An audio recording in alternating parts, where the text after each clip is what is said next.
Hello, my dear students. I hope you all are doing fine. I'll start with a new chapter in this e-class.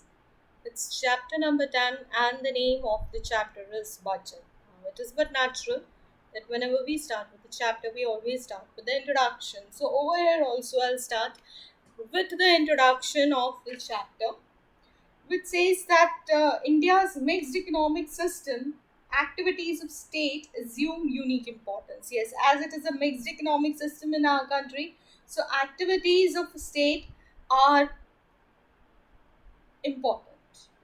The state accepted responsibilities of creating essential basic industries and infrastructure facilities necessary for economic development after independence and begin the process of planned economic development of the country by constituting the Planning Commission, which is now reformed as Niti Aayog. Yes, Planning Commission पहले नाम था. Planning Commission का नाम अब change होके नीति आयोग हो गया. That is NITI. The full form of NITI is national institute for transforming India. इनका मेन काम होता है हमारे कंट्री में डेवलपमेंट करना, हमारे कंट्री में बेसिक इंडस्ट्रीज स्टार्ट करना, बेसिक इंडस्ट्रीज कंटिन्यू रखना और इंफ्रास्ट्रक्चर फैसिलिटीज जो ज़रूरी हैं. We all know infrastructure facilities like road, electricity, education हर कंट्री के लिए ज़रूरी होता है. प्रोग्रेस के लिए बहुत सारे और भी एग्जाम्पल्स हैं इसके, वो सब प्रोवाइड करना. In an economics driven world, there are no activities which have no expenses. Yes, we all know. हम जब इकोनॉमिक्स की बात करते हैं तो हमेशा हम बात करेंगे एक्सपेंसेस की भी.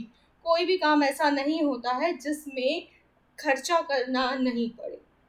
If one individual escapes the cost of an activity, another individual has to bear it. Yes, किसी न किसी इंडिविजुअल को कॉस्ट बेयर करना ज़रूरी होता है. The state also incurs expenses for the activities it undertakes, and in order to pay for those expenses, it must raise and generate incomes. Yes, her country जो है वो खर्चा करती है अलग अलग चीज़ों के लिए. अपने कंट्री के प्रोग्रेस के लिए खर्चा करना पड़ता है गवर्नमेंट को. अगर रोड्स बनाने हैं तो उसके लिए खर्चा करना है, हॉस्पिटल बनानी है, स्कूल्स बनाने हैं, इन सब के लिए खर्चा करना ज़रूरी होता है. अब खर्चा करना है तो उसको कहीं ना कहीं से इनकम भी तो आनी चाहिए. इनकम होगी तभी तो वो खर्चा कर पाएगी. In a democracy, no government can undertake activities, incur expenses, or raise incomes without the approval of elected representatives in the constituted body. Yes.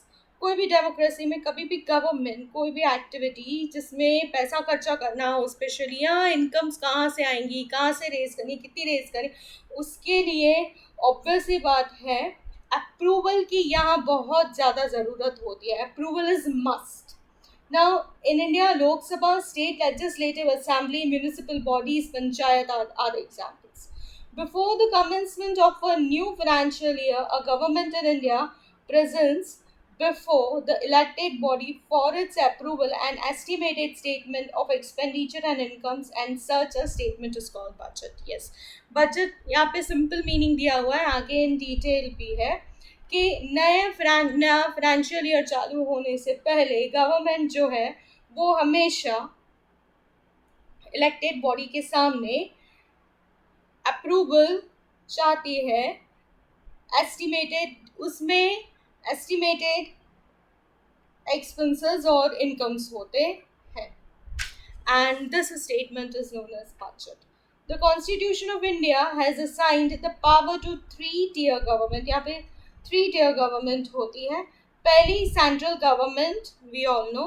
The second one is the state government. The third one is the local government. The example over here is municipality. Now, all these three tiers of government incur expenditure on various activities and raise incomes from various sources, and hence it is important to have an idea of the budget of all the forms of government in India. अब ये तीनों जो areas of government इनका अपने तरीके से ये खर्चा भी करते हैं और इनका इनकम्स भी जनरेट होती है. तो इसीलिए जानना ज़रूरी होता है कि कौन सी government, for example state government, कहाँ से इनकम मिलेगा उनको और कहाँ पे वो खर्चा कर सकते हैं। अब ये कहाँ पे डिटेल दिया हुआ है, this is all given in the constitution of our country. ऐसा कॉन्स्टिट्यूशन में ये सब बताया गया है। The constitution of India thus provides a list of responsibilities and sources of revenues for these governments and this arrangement is called the system of federal finance. Yes, ये जो system है जिसमें सब डिटेल में बताया गया है उसे सिस्टम ऑफ फेडरल फाइनेंस कहा जाता है। The subjects in the list of responsibilities of central government are those which are of utmost importance for the country and uniform in impact for all the states. अब central government के पास वो सारी responsibilities होती हैं, वो सारे subjects of responsibilities, वो सारी लिस्ट ऑफ रिस्पॉन्सिबिलिटीज होती हैं जो बहुत ज़्यादा इम्पोर्टेंस रखती हैं, जिसका इम्पैक्ट पूरे कंट्री पे पड़ता है। अब यहाँ पे आपको एग्जाम्पल्स दिए हुए हैं, defence, railways, census, etc. You all know the meaning of all these terms.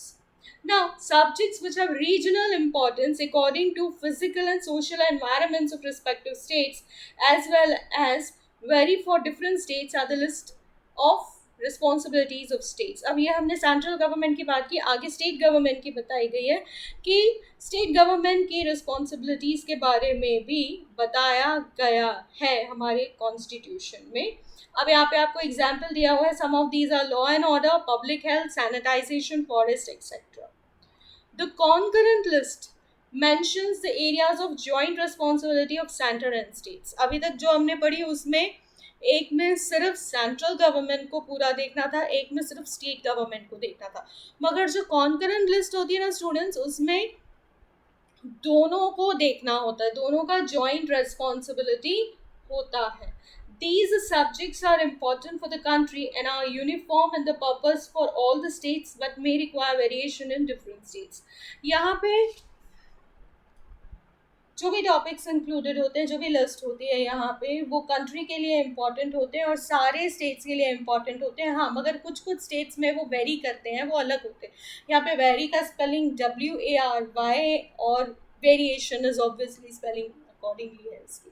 Some of these are economic planning, examples यहाँ पे दिए हुए हैं, economic planning, electricity, education, social security and so on. The local bodies look after primary activities like sanitation, street lights, etc. Yes, we all know about the local bodies, municipality. उसका example भी हम लोगों ने देखा था. All governments present their expenditure and income in the form of a budget. Yes, government को, all governments को अपने incomes and expenditure in the form of budget present करना ज़रूरी होता है. So यहाँ तक तो हमारा introduction था. Now let us move on to the meaning of the budget. Now, a government budget is an annual accounting statement of the item-wise estimates of expected revenue and anticipated expenditure of the government for a new fiscal year. Yes, same चीज़ यहाँ पे भी आपको बताई गई है. ये एक तरह का estimate होता है revenue का और expenditure का for new fiscal year, for the upcoming year, and obviously it is in the statement form. It's an annual accounting statement. Item wise होता है, estimates होते हैं incomes के और expenditures के for the upcoming year, for the new fiscal year. अब इसके कुछ main elements होते हैं, main elements of the budget, जिसमें से पहला है it is a statement of estimates of government receipts and expenditure. वो तो हमें मीनिंग से ही क्लियर हो जाता है कि यहाँ पे receipts and expenditures के बारे में बताया जाता है. The second one is budget estimates pertain to a fixed period, generally a year. Yes, ये mostly एक साल के लिए होता है, आज तक तो हमेशा ऐसा ही रहा. It is mostly for generally for 1 year. The objective of budget of any government is economic development of the region and public welfare. But natural है, जो budget है उसका main motto, जो main उसका goal होगा, that is development, good for the people, लोगों के लिए अच्छा करना main motto रहता है budget का. Fourth one is it is required to be approved, that is passed by Lok Sabha or Assembly or some such public body before its implementation. Yes, ये implement हो, ये लागू हो, उसके पहले इसको अप्रूवल मिलना बहुत ज़्यादा ज़रूरी है. ये भी चीज़ हमने पहले देखी थी. So this is what is written over here.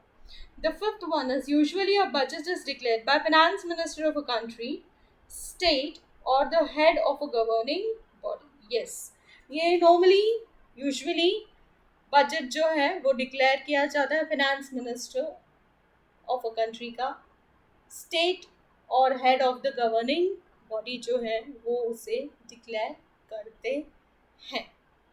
So I think that I am clear with the topic that we have done today. आज हमने बेसिक बहुत ही सिंपल चीज़ें की, बजट का इंट्रोडक्शन एंड मीनिंग और उसके मेन एलिमेंट्स इस ई class में हमने किए, and I hope you were able to understand it. Yes, obviously I will continue with the same chapter in my next E class also. Till that time, yes, you need to take care of yourself and your family members. Thank you, students.